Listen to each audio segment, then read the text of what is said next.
Hello and welcome to another in the Ask the Data Governance Coach video series. You may notice this time that the background's a little bit different, and that's because I am away from home to attend a conference, but I find myself with some time on my hands in a hotel room. So I decided to try and use my new wireless lapel mic to see if I could make use of my time and answer one of your questions while I was here. Sadly, the lighting in this hotel room is really difficult to make it work with the camera on my MacBook. So I'm recording this on my camera. So it's not the same quality, for which I apologize. But as long as you can hear me, that's the important thing. So what am I going to answer today? Well, I'll be really honest. I've had quite a lot of questions arrive in my questions inbox the last few weeks, all around data owners and data stewards, which was initially a little bit surprising because I've done rather a lot of videos on those. But I think what was very clear from reading these messages is that people still have a lot of questions when they're first trying to get their heads around these roles. So I think the next few videos may well be around the same topic, but we're going to start today with the question of what is the time commitment for a data owner or data steward. Now, this is probably going to be one of those very frustrating questions which I answer with the "it depends," but I think it's not as straightforward as that. So let's look at each role in turn. So if you start with the data owner, I do think that this is not a role where it's a huge time commitment.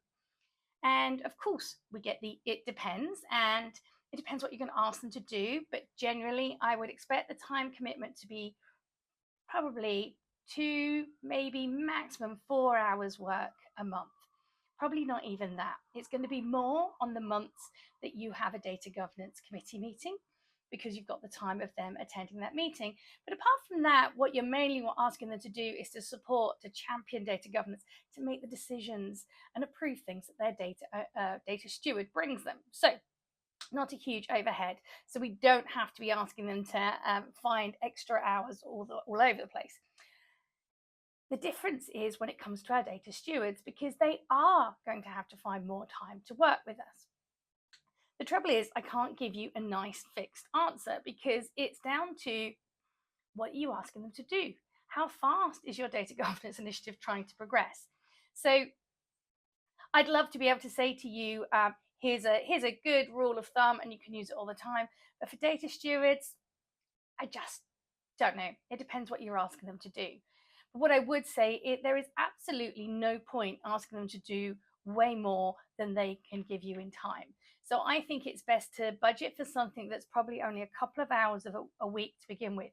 So if you're doing conceptual data models, it's just that time that month and perhaps a little bit of follow-up. And then go on to writing data definitions, but always chunk up your work so you're not asking them to do too much at any one time, because if you do, you're going to get pushback and resistance.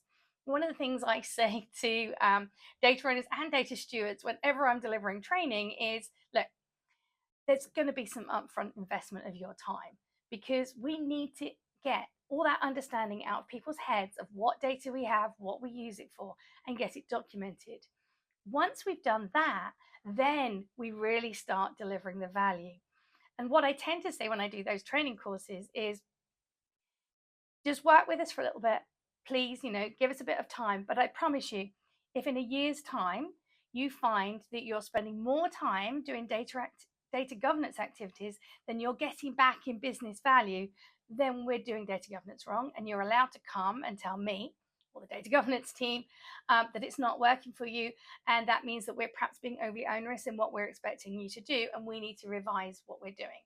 And I think that's a really good way of thinking about it.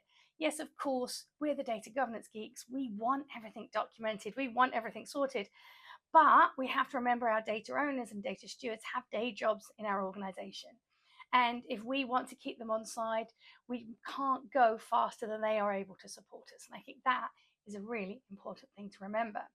So I hope you have found that useful. If you have, you might find this playlist on data governance roles and responsibilities useful.